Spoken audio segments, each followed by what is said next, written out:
What's going on, everybody? It's Neil from 2AF. Thanks for watching. Today we're going to talk about Centurion Arms and a few things that I think set them apart and kind of what has made me gravitate towards that brand and really like them and the stuff that they're putting out. Now, in addition to the fact, we're going to talk about primarily their uppers right now. They have many other products, but I'm going to focus on their uppers at the moment. They have many different barrel lengths. In front of you, we've got a 5-inch 300 blackout barrel and a 10.3-inch 556 barrel. We'll start with the barrels, right? So we're going to talk about this one first. This is a hammer forged, chrome line, machine gun barrel steel barrel that has thicker than normal chrome lining.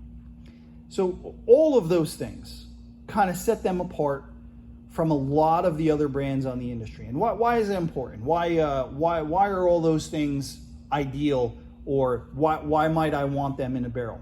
Well, they're going to provide you with probably the longest lasting, highest quality AR barrel that you can probably buy.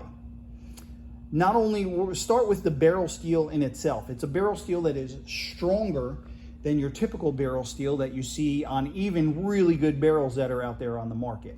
They took it a step further and used a stronger barrel steel. Then past that, they hammer forged it, which is really gonna, when you hammer forge the barrel, the whole thing kind of gets pounded into shape, and it makes for a denser barrel. And what that's gonna do is, again, it's gonna add to the service life of your barrel. So you've already got two things that are adding to the service life of your barrel. You're using stronger barrel steel, and you're using your barrel steel, because you hammer forge it, is now denser. Now let's take it a step further, and we'll put chrome lining in there that's thicker than usual. So that chrome lining is what, as you continue to shoot and shoot and shoot, and the faster you shoot and the less the barrel gets a break, the more the chrome lining will wear. They've got thicker chrome lining in here, so the barrel's going to last even longer than if you had a hammer forged standard AR barrel steel barrel. So there's lots going for you here on this barrel that'll make it probably last. It'll outlast you. Maybe it's going to outlast your kids. Really, it just depends on how you shoot it. But for your average shooter, I would say even your above average shooter who's going to shoot more than your average gun owner, which honestly your average gun owner isn't shooting that much, these barrels are going to last about forever. Now, past that, we've got more things on the barrel that I like to see. Typically speaking, your gas blocks are used, most companies use set screws to attach and fasten their gas blocks to the barrel. And that's not a bad thing if you do it all correct.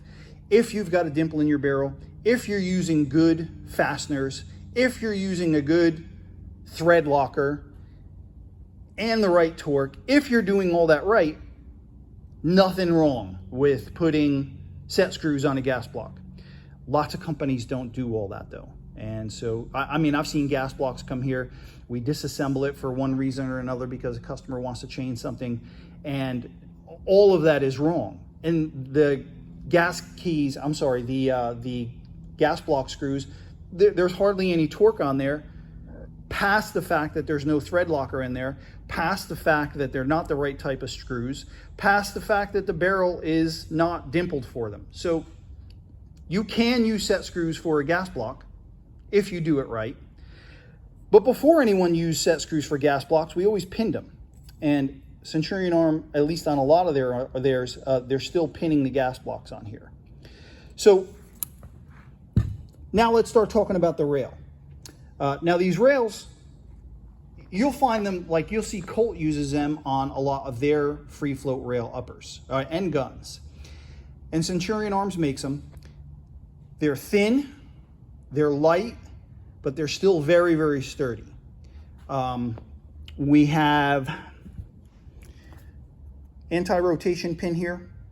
Goes in, this pin you see goes into the upper receiver and into the rail, and that provides an anti-rotation, so it's not going to twist on you. Also, QD sling points towards the rear and towards the front.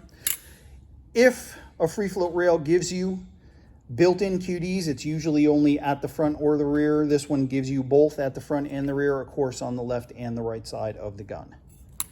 So love those rails. If you are somebody who likes quad rails still, Centurion Arms makes these in quad rails as well. Variety of different lengths. And then they also do some that are cut out for front sight posts. And again, very good choices there. A lot of companies who do them cut out for fixed front sights will only give you carbine or mid-length options. Centurion Arms has both, so check them out.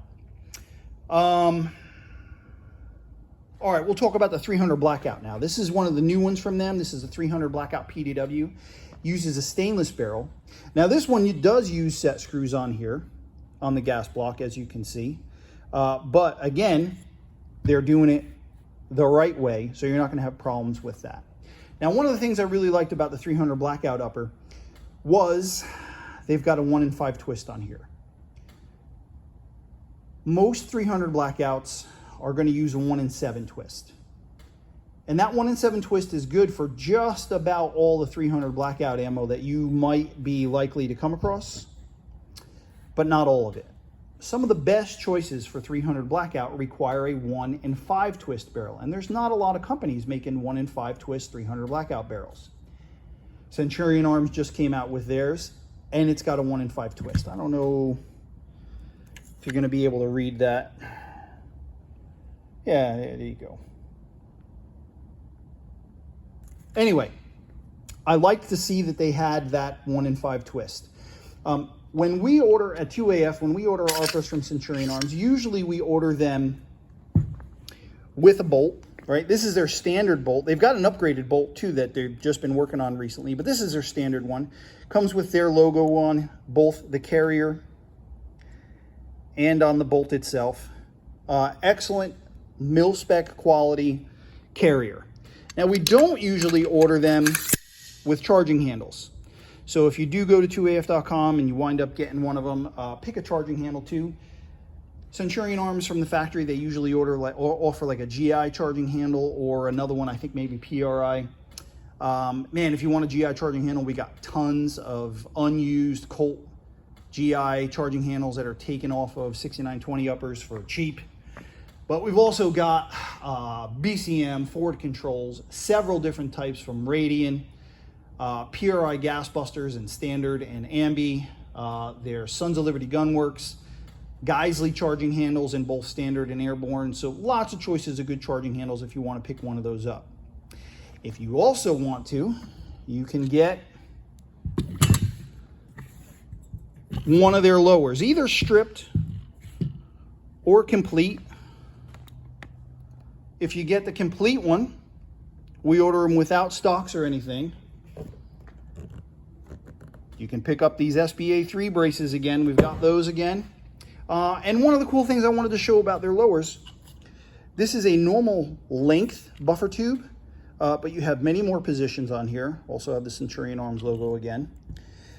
You've got the extra drain holes on here, H2 buffer. So again, lots of nice upgrades and touches right out of the box from Centurion Arms. All right, that was a little longer than I wanted to go, but head on over to 2AF.com, check out Centurion Arms. If I can help with anything, just be in touch. Neil at 2AF.com, 904-593-6922. You can call or text that number. Contact me on any one of these platforms. I'm always happy to help. While you're over at 2AF.com, please be sure to get signed up for email notifications. You'll just get an idea of stuff that's coming in the warehouse, stuff that's shipping out of the warehouse, and what's going on around here. All right, man, that's all I got for you today. Thanks for watching, and let me know if I can help. Thank you.